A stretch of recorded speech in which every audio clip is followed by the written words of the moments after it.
Coloque agora as duas mãos na altura do teu coração. Feche os teus olhos, aí onde você está. Meu Deus, é a última mensagem da campanha Portas Abertas em Tempo de Crise. E eu quero te pedir, Pai, que o Senhor venha de uma forma especial falar ao coração dos teus filhos tudo aquilo que eles precisam ouvir. Eu tenho certeza que essa campanha, ela confrontou algumas pessoas em alguns momentos. E é assim mesmo, a tua palavra é para nos confrontar em todo tempo, para a gente tomar a decisão, para a gente mudar de atitude, para a gente buscar crescimento.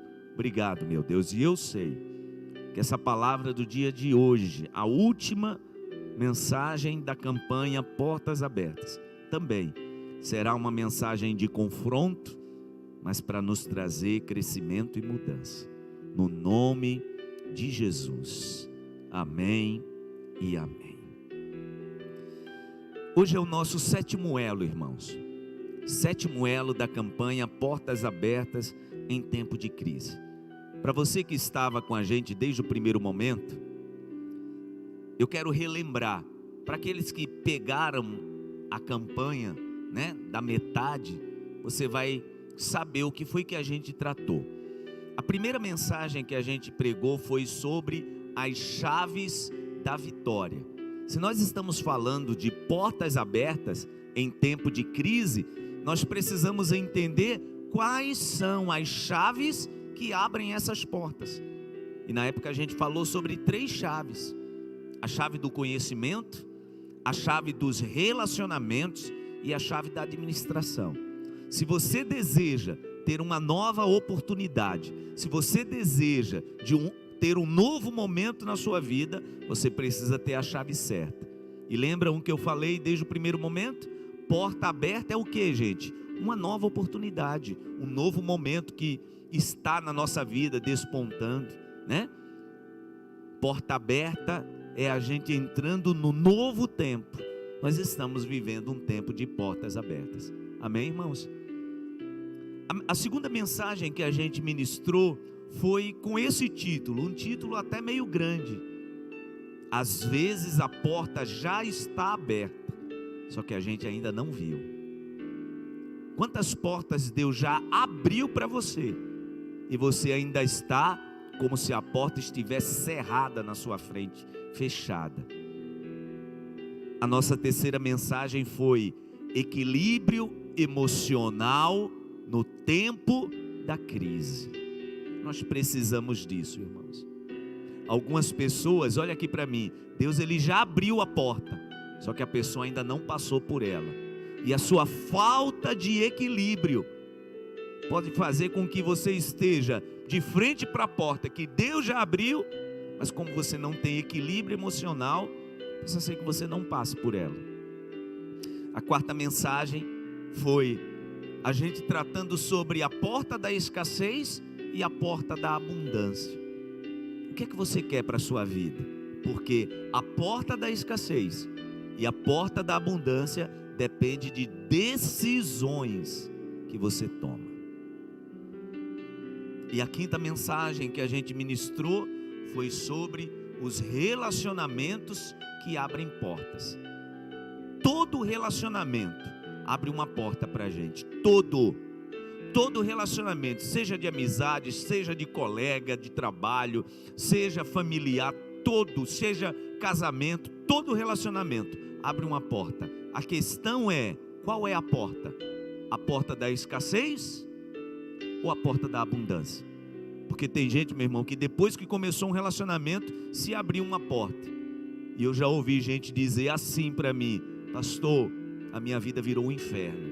Ou seja, esse relacionamento abriu uma porta, abriu. Infelizmente, de forma muito triste, essa pessoa constatou que foi a pior porta aberta. Mas há portas, irmãos, que se abrem de relacionamentos abençoadores, que o céu se abre para você. Amém? Que você busque relacionamentos que abram a porta do céu para a tua vida. Tome posse dessa palavra no nome de Jesus.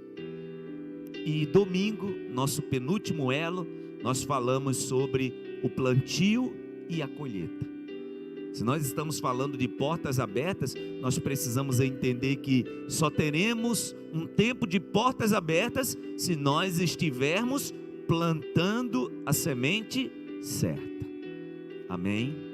E hoje, abra sua Bíblia no Salmo 90, o Salmo de Moisés. Salmo 90, o Salmo de Moisés. Salmo 90, o verso 12.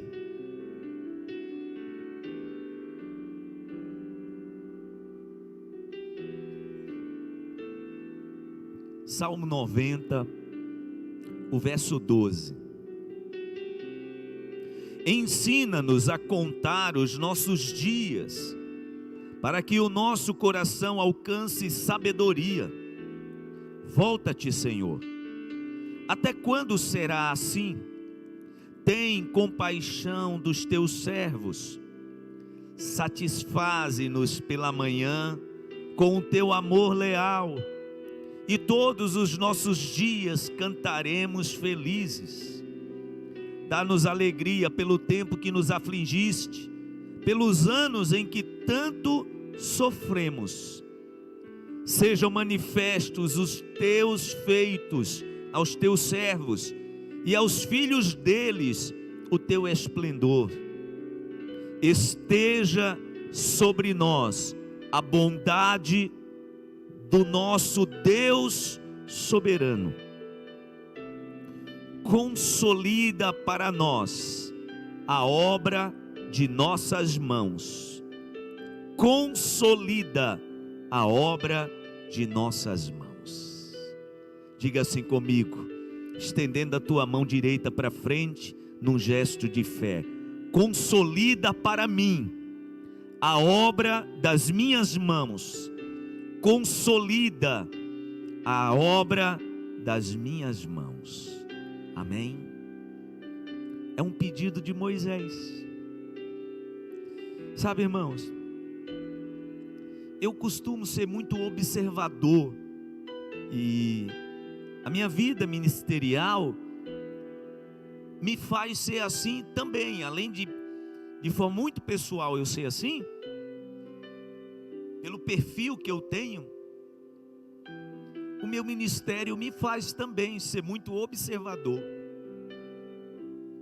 Observador de quê, pastor? Da vida das pessoas. Observando essas pessoas no seu crescimento ou no seu declínio. Sabe por quê, gente? Porque eu aprendi que a pessoa inteligente é aquela que aprende com seus próprios erros. Essa frase não é minha não, tá? A pessoa inteligente é aquela, não é o perfeito, não é a perfeita, olhe bem para mim. O inteligente é o que falha, é o imperfeito, eu, você. Mas quando falha, aprende com os próprios erros, olha para trás e diz assim: ali eu não escorrego mais. É a pessoa inteligente. E o sábio? O sábio é aquele que aprende com os erros dos outros. Então você observa a vida dos outros e diz: isso eu não quero para mim. Isso eu não quero para minha vida. Sabe? Quantos filhos que sofreram tanto por causa do comportamento do pai e da mãe, sofreram tanto em viver dentro de uma vida turbulenta, de um relacionamento turbulento do pai e da mãe, cresceram dentro dessa tormenta, observaram, viram pontos e tomaram uma decisão: meu Deus, quando eu tiver a minha família, eu não quero isso para mim. Quando essa pessoa toma essa decisão, ela está sendo o que, gente? Sábia. Ela não vai precisar errar como o pai e como a mãe erraram. Ela está dizendo: olha, eu já vi que não dá certo, eu já vi que desse jeito, olhe bem, traz sofrimento. Então, na minha vida eu vou fazer diferente. Esse é o sábio.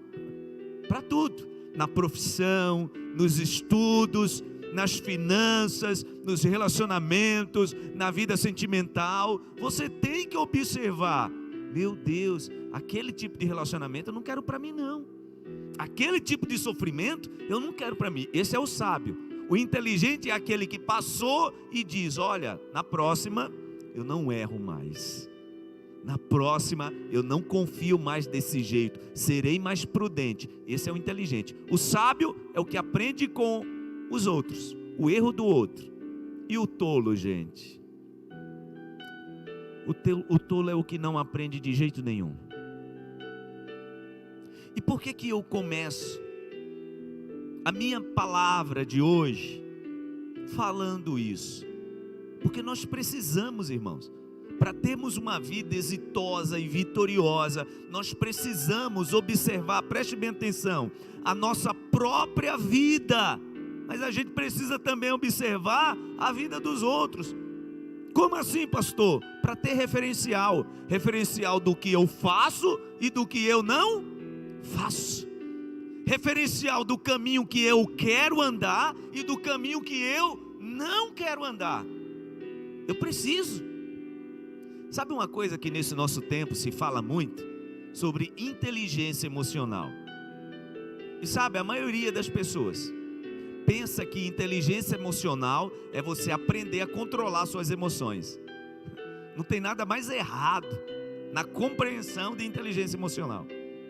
Inteligência emocional não é você aprender a controlar suas emoções. Sabe o que é inteligência emocional? Que nos leva, consequentemente, à maturidade emocional, é a gente compreender as nossas emoções. Não só as nossas, mas também as emoções dos outros. Compreender. E quando eu compreendo, quando eu aprendo quem eu sou, o que é que eu vou fazer, gente? Eu vou saber me controlar.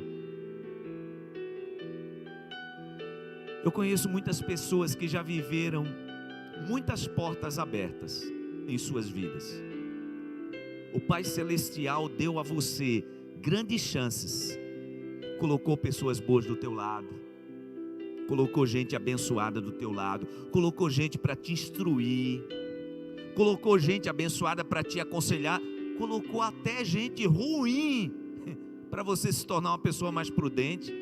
Porque eu costumo dizer, gente, que Salomão, quando ele fala que é bom ter conselheiro, ele diz assim, que na multidão de conselheiros, ou na multidão de conselhos, é que se alcança o que, gente? Segurança.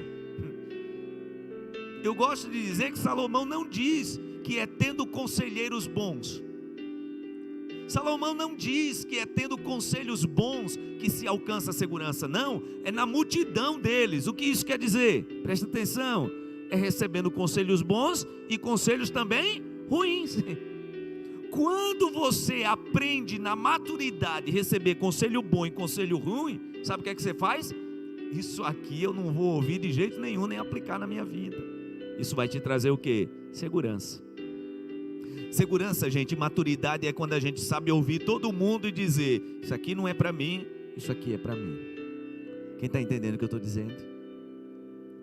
Por que tem pessoas que Deus já te deu grandes chances, mas todas as portas que Deus abriu para você, você não teve a capacidade de mantê-las abertas? É sobre isso que eu quero falar hoje.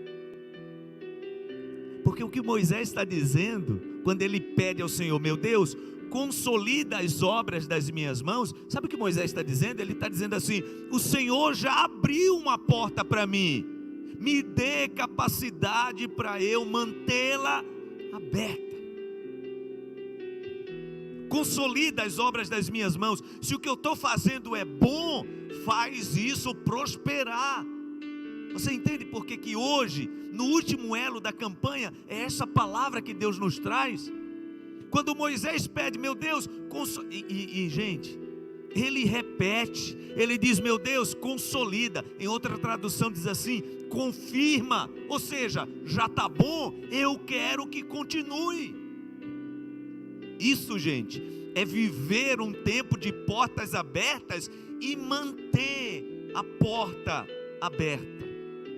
Eu conheço muita gente que já ganhou muito dinheiro e perdeu tudo. Por quê? Porque não pediu a Deus para consolidar as obras das suas mãos. Eu conheço gente que já teve muita oportunidade na vida, mas perdeu tudo. Por quê? Porque não conseguiu consolidar a obra da sua mão. Depois, eu te aconselho, leia o Salmo 90 todo, e você vai ver que Moisés está fazendo uma leitura da sua vida, uma leitura, e sabe o que ele constata, gente? Olha aqui para mim, ele constata que a vida é tão curta, para você perder tempo, construindo e desconstruindo, construindo e desconstruindo. Esse é o resumo do Salmo 90.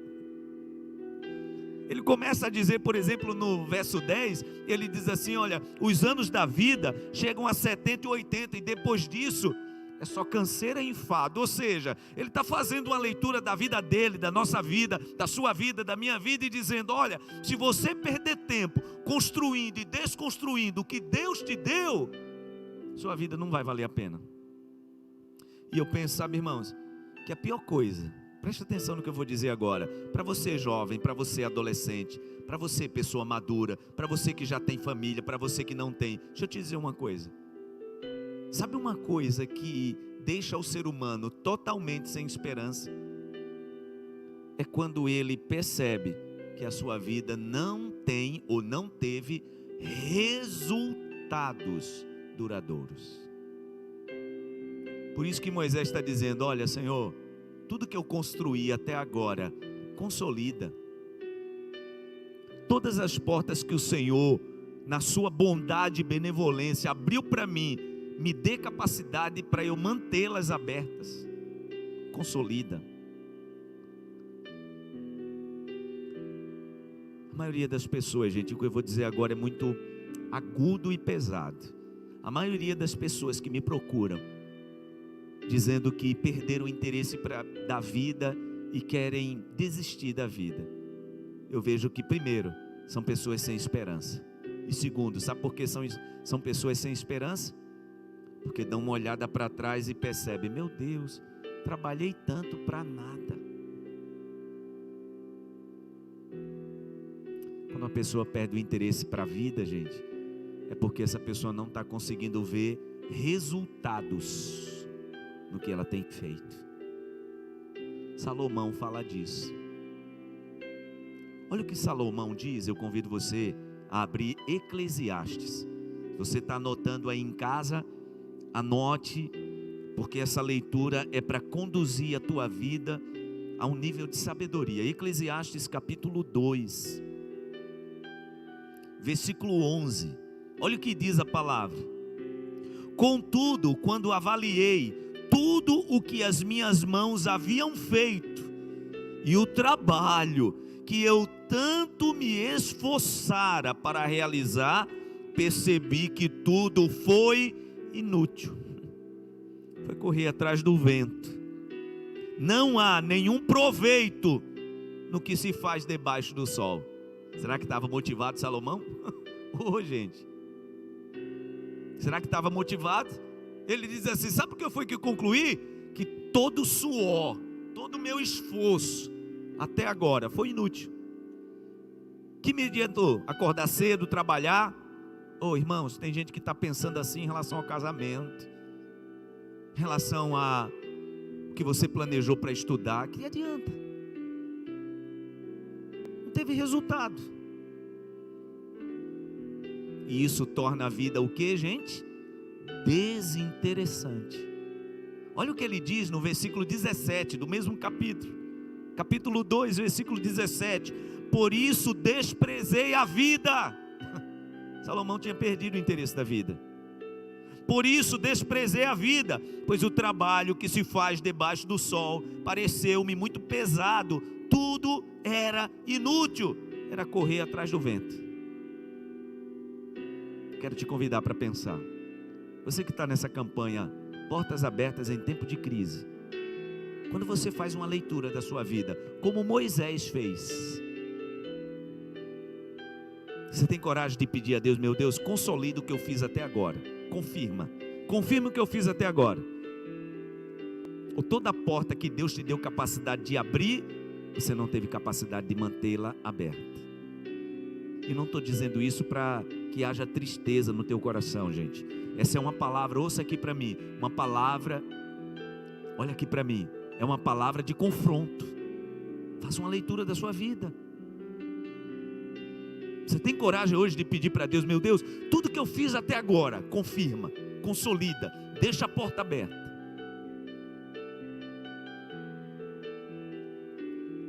No mesmo capítulo 2, só que agora no versículo 24, olha como Salomão ele se sente.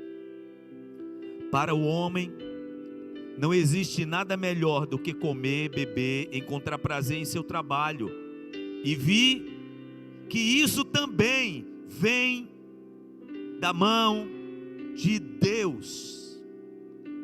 Sabe o que Salomão está dizendo? Eu percebi, mesmo com essa minha desilusão, eu percebi que vem da mão de Deus a gente olhar para a nossa vida e ver resultados.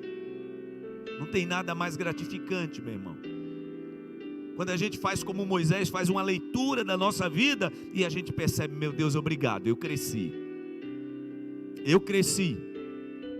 minha vida teve prosperidade, minha vida teve êxito. Eu gosto muito quando eu leio o livro do profeta Amós, que ele diz assim: olha, sabe o que eu era? Eu era um boiadeiro, e Deus me tirou lá de trás da boiada, e agora eu sou um profeta, um mensageiro de Deus. O que Amós está dizendo, gente? Amós está dizendo: eu tinha uma vida e Deus ele abriu uma grande porta. Imagina, 2020, junho, nós estamos falando sobre Amós. Centenas, milhares de anos atrás, ele era um boiadeiro e Deus fez do homem um profeta. Será que a vida dele teve sentido? No nome de Jesus, Deus está te dando uma oportunidade. Gente, eu tenho dito que esse tempo de pandemia, de distanciamento social, é Deus nos confrontando, é Deus nos colocando diante de nós mesmos. E sabe o que muitas pessoas têm feito? Tem colocado a cabeça entre os joelhos para chorar e reclamar da vida. Deus está te dando uma chance. Deus está dando a todos nós uma chance de dar uma sacudida em todos nós, para fazer uma reavaliação da nossa vida, fazer uma reavaliação dos nossos relacionamentos, e olhar e dizer: olha, daqui para frente tem muito para Deus fazer. Tem muito.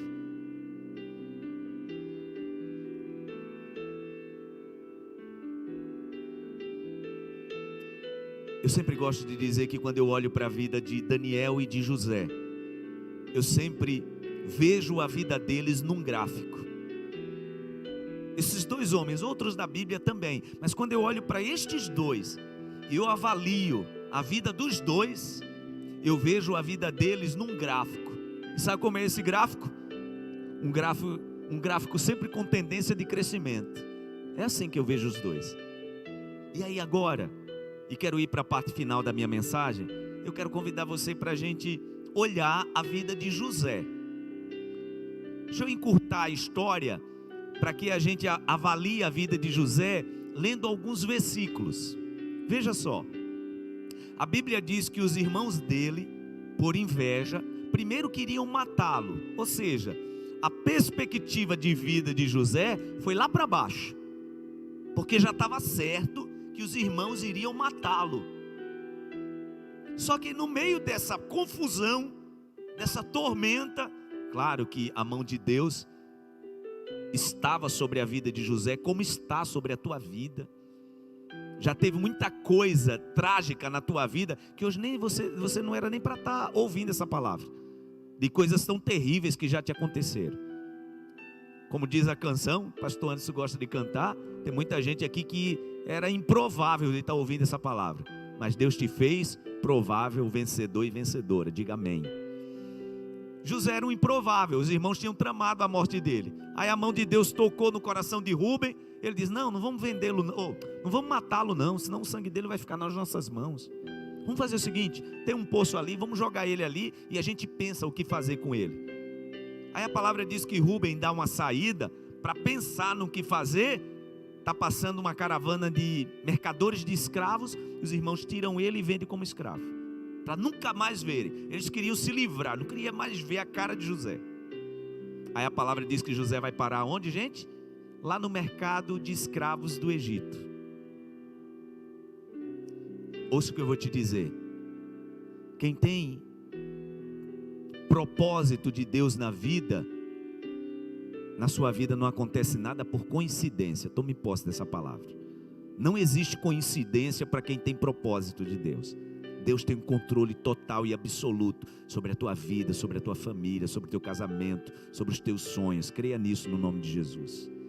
A palavra diz que José vai parar lá no mercado. Muita gente podia comprá-lo. Quem foi que comprou José?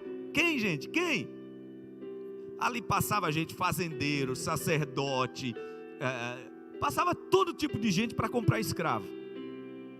Mas quem Deus faz os olhos fazerem assim, gente, ó, para olhar para José? O capitão que trabalhava com o faraó. Por quê? Olha aqui para mim. Deus queria ele no palácio. Mas como, pastor? Ele era um escravo. Pois é. Deus precisava o quê, gente? Construir o caminho para a porta que ele já tinha deixado aberta no palácio. Você crê nisso? A porta de José, gente, em ter acesso para o faraó, Deus já tinha deixado ela aberta. Só que Deus precisava preparar o caminho para José chegar lá. Você compreende isso? Aí a palavra diz que aquele homem chamado Potifar compra ele. E ele vai parar na casa daquele homem. Agora eu quero convidar você para a gente analisar rapidamente uma sequência de versículos. E no nome de Jesus, faça como eu. Quando a gente lê essa sequência de versículos, que você imagine a vida de José num gráfico de tendência de crescimento. E vá se avaliando. Gênesis capítulo 39. Está com a Bíblia aberta? Gênesis capítulo 39. Gênesis capítulo 39. Ok? Versículo 1. José havia sido levado para o Egito, onde o egípcio Potifar, oficial do faraó e capitão da guarda, comprou dos ismaelitas que o tinham levado para lá. Ok? Comprou ele, vamos imaginar, comprou ele, possivelmente chegou lá na senzala, onde viviam os outros escravos, jogou ele lá e disse: olha, daqui a pouco você vai trabalhar para mim.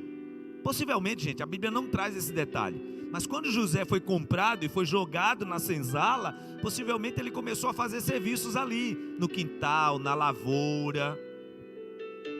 Era um escravo, como outro qualquer. Versículo 2. O Senhor estava com José, de modo que este prosperou e passou a morar na casa do seu senhor egípcio. Primeiro pulo do gráfico de prosperidade da vida de José. Saiu da senzala e foi morar onde, gente? Na casa do homem. Ah, pastor, mas ele era um escravo. Gente, quem começa grande, quem nasce grande é monstro. Toda a história de um grande homem, de uma grande mulher que você conhece, começou pequeno. Começou pequeno. E é maravilhoso quando você senta com essa pessoa, ela começa a contar: olha, minha vida foi assim. Hoje mesmo eu estava conversando com o missionário Wagner, e ele dizendo: pastor, eu só vim dormir numa cama com 8 anos de idade. Eu vim dormir numa cama com 8 anos de idade, porque lá em casa a gente não sabia o que era cama. Toda a história começa pequeno. Eu gosto demais quando eu vejo, às vezes, em postagens assim, de mídia social, mostrando o início de algumas grandes empresas que nós conhecemos hoje, como a Amazon, como a Apple, como a Microsoft. Todas começaram, eles dizem que é até algo comum, né? Eu não sei nem se é verdade ou se é lenda, mas diz que começou sempre numa garagem. Já imaginou?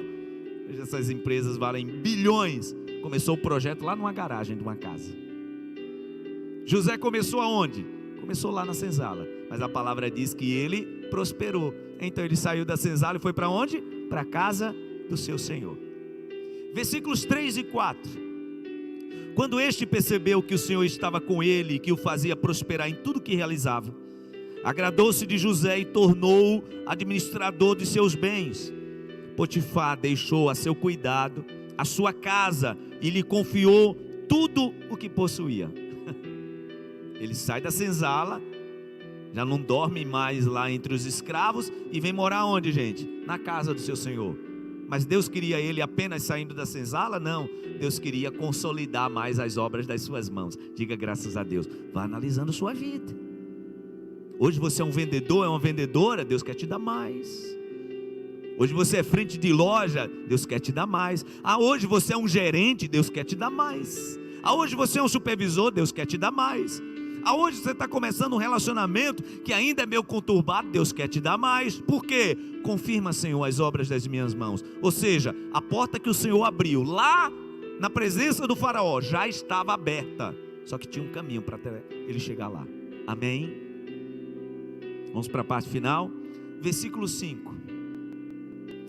Desde que o deixou cuidando de sua casa e de todos os seus bens, o Senhor abençoou a casa do egípcio por causa de José.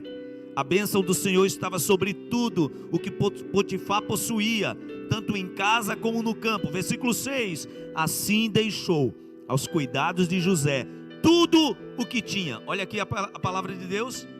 A palavra do Senhor diz que primeiro ele administrava os bens. Agora a palavra do Senhor diz que aquele homem deixou tudo. Tudo. Eu gosto desse detalhe, gente. E não se preocupava com coisa alguma, exceto com a própria comida. Já imaginou isso? Senha do cartão de crédito, senha do banco, senha para fazer transferência na internet do Potifar. Naquela época não tinha isso não, viu, gente? Mas é como se fosse. Tudo era na mão de José. Aí você conhece a história, né? A mulher dele inventa uma calúnia contra José, José vai parar na cadeia, né? Tem hora na nossa vida que está indo tudo bem.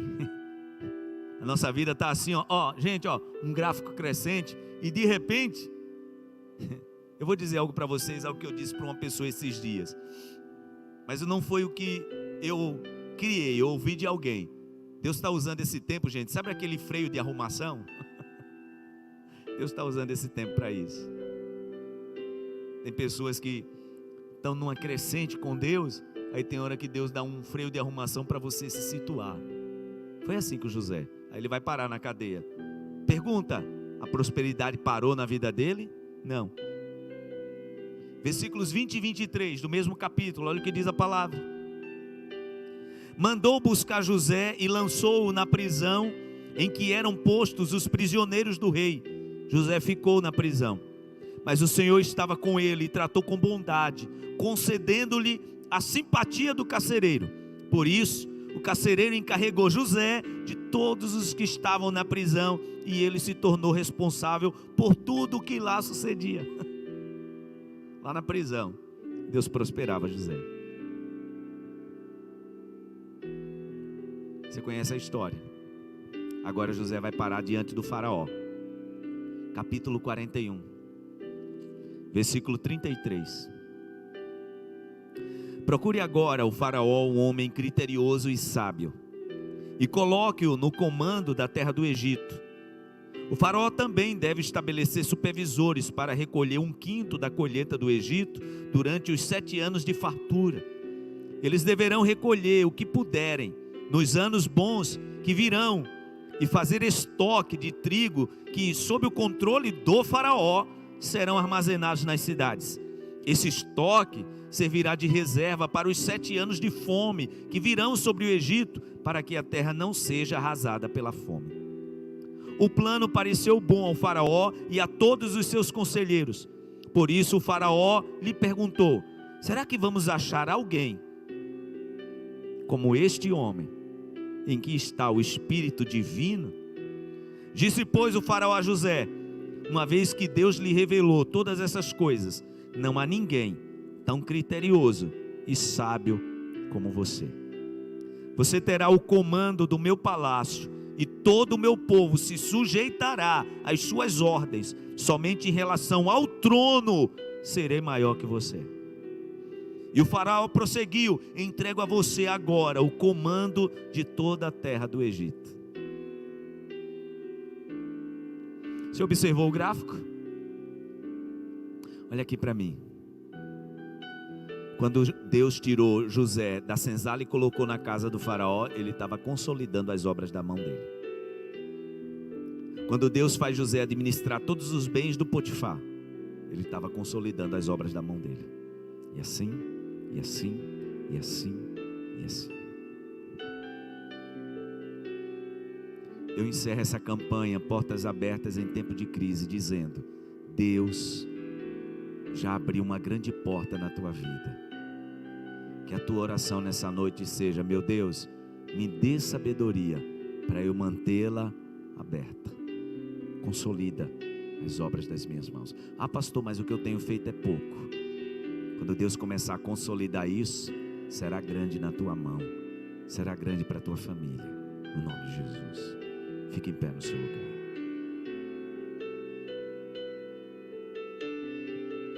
Coloque as duas mãos na altura do teu coração.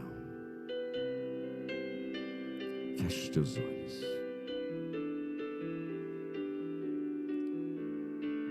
E nesse momento, com os teus olhos fechados aí no teu quarto, na sala da tua casa junto com tua família, ou na cozinha, ou na varanda, eu não sei onde você está. E você que está aqui na igreja, com os teus olhos fechados, avalia a tua vida como Moisés teve coragem de fazer. Avalia a tua vida. As portas que Deus abriu. Você quer que Deus mantenha essas portas abertas, consolidando as obras das tuas mãos? Como essa canção que nós vamos cantar agora, possa ser que você seja esse improvável, essa improvável. Eu ouvindo a pastora Andréa falar no momento do ofertório, sobre momentos na vida dela e do seu esposo, que eles viveram de oração de Daniel. Eu já os conheço há um tempo, e eu posso observar aquilo que Deus fez na vida do missionário Ed e da pastora Andréa. Uma vida de crescimento constante. Hoje, conversando com o missionário Wagner, uma vida de crescimento constante. Conheço o pastor Anderson há algumas décadas. Eu vejo na vida dele uma vida de crescimento constante. Oh, meu irmão, é tão bom. Eu comecei minha mensagem dizendo isso, que eu gosto de observar o que Deus vai fazendo na vida de pessoas. Eu poderia citar tantos exemplos. Tem que ser assim na tua vida. E você que infelizmente tem ouvido essa palavra e tem dito: pastor, eu não tenho visto na minha vida isso. Deus está te dando a oportunidade de começar hoje. Começar hoje. Começar hoje. Que hoje seja o primeiro degrau. O primeiro degrau que você vai começar a escalar de muitos degraus. Crescimento, consolidação. Oh, no nome de Jesus. Não tem um improvável que Deus ele não fez provável e vitorioso. Vamos declarar isso. Vamos declarar isso.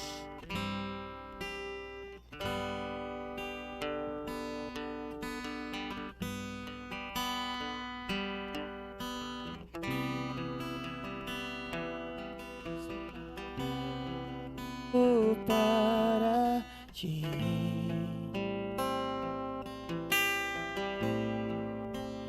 quem sou eu?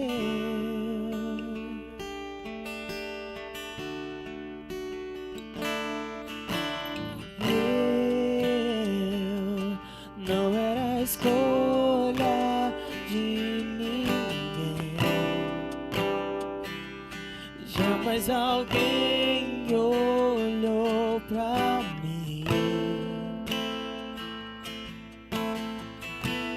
Quem sou eu para ti? Improvável, mas escolhido. Incapaz, mas vencedor em ti, Senhor. Oh, oh, oh,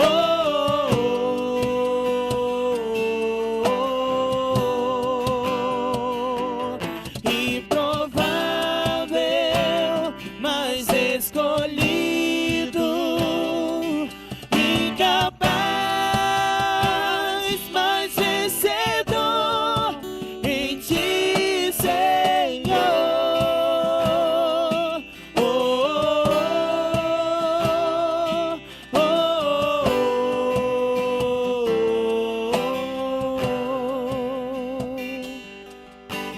Eu fui escolhido por ti. Fui separado para ti.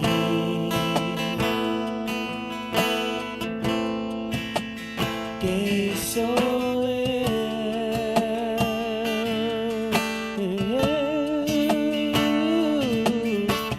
Eu não era a escolha de ninguém. Jamais alguém olhou pra mim. Quem sou eu para ti?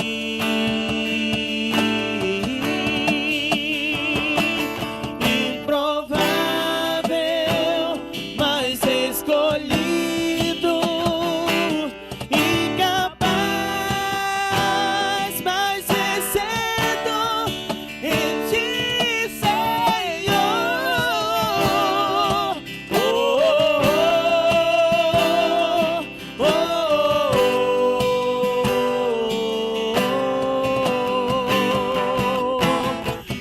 Improvável, mas escolhido. Incapaz, mas vencedor em ti, Senhor. Oh, oh, oh, oh.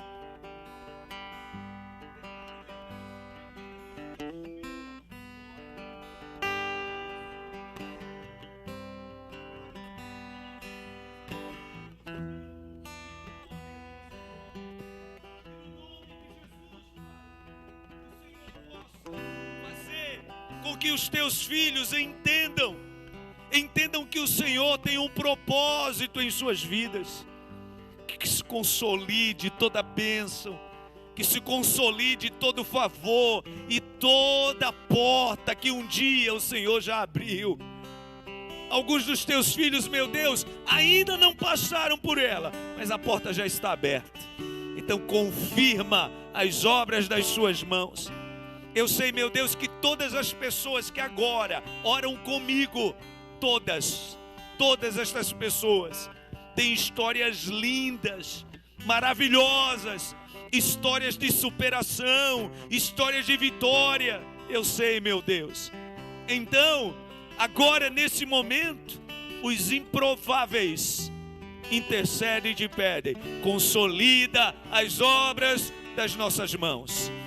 Não fecha a porta, meu Deus. A porta que o Senhor abriu, ninguém pode fechar. Esse é o lema da nossa campanha. A porta que o Senhor abriu, ninguém pode fechar. Consolida as obras das nossas mãos. Obrigado, Espírito Santo, porque o Senhor tem nos visitado neste tempo. Obrigado, Espírito Santo, porque o Senhor tem visitado o teu povo aí, em cada casa, em cada sala, em cada quarto. O Senhor tem visitado o seu povo. Consolida as obras das suas mãos. Essa campanha, meu Deus, ela se encerra hoje, mas ela é o primeiro degrau de coisas grandes, maravilhosas, grandiosas na vida desse teu filho e dessa tua filha. No nome do Senhor Jesus. Somos improváveis, mas somos escolhidos. Oh, meu Deus.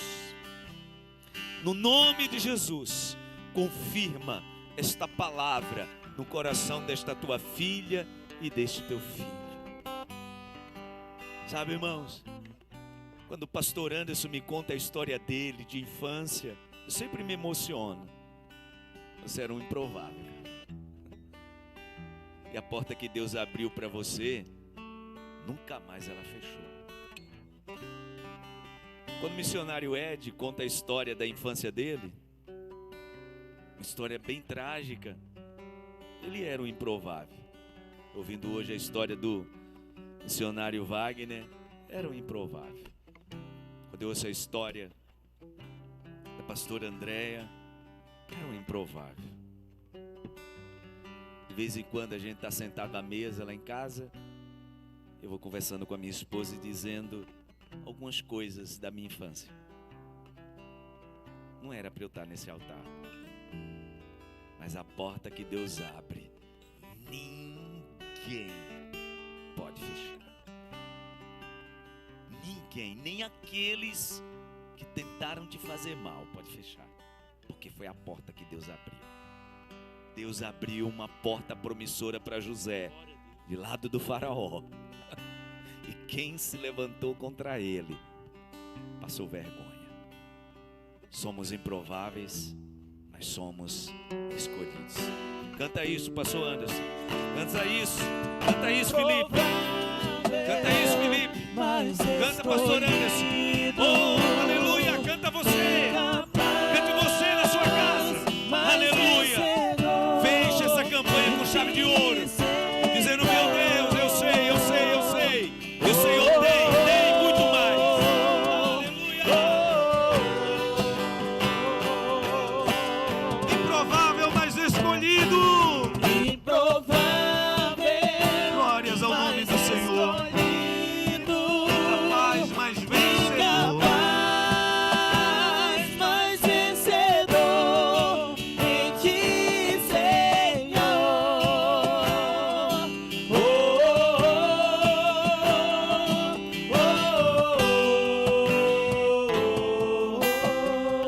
Com as duas mãos sobre o coração, declare: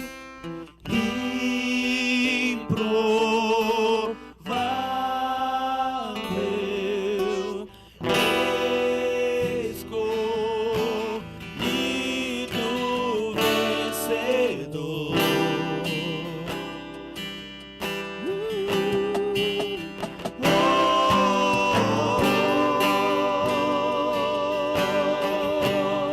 diga isso com ousadia.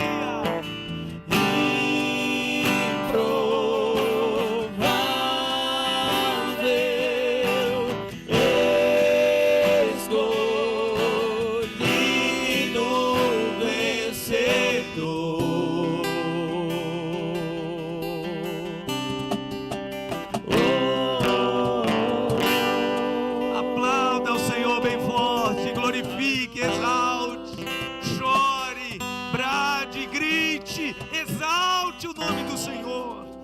Aleluia! Glórias ao nome do Senhor. É o começo, tá, gente?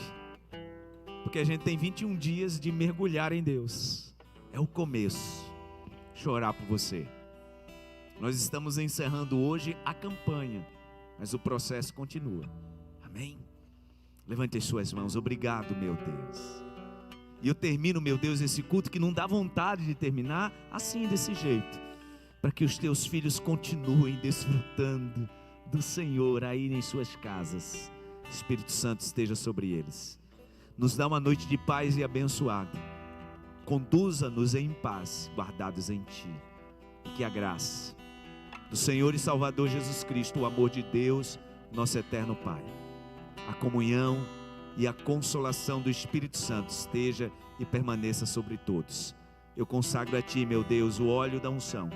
Faço isso em nome do Pai, do Filho e do Espírito Santo de Deus. Unja a porta da sua casa neste momento, fechando os 7 elos. No nome de Jesus. Amanhã, 19 horas. Vamos continuar louvando ao Senhor. Aleluia! E prova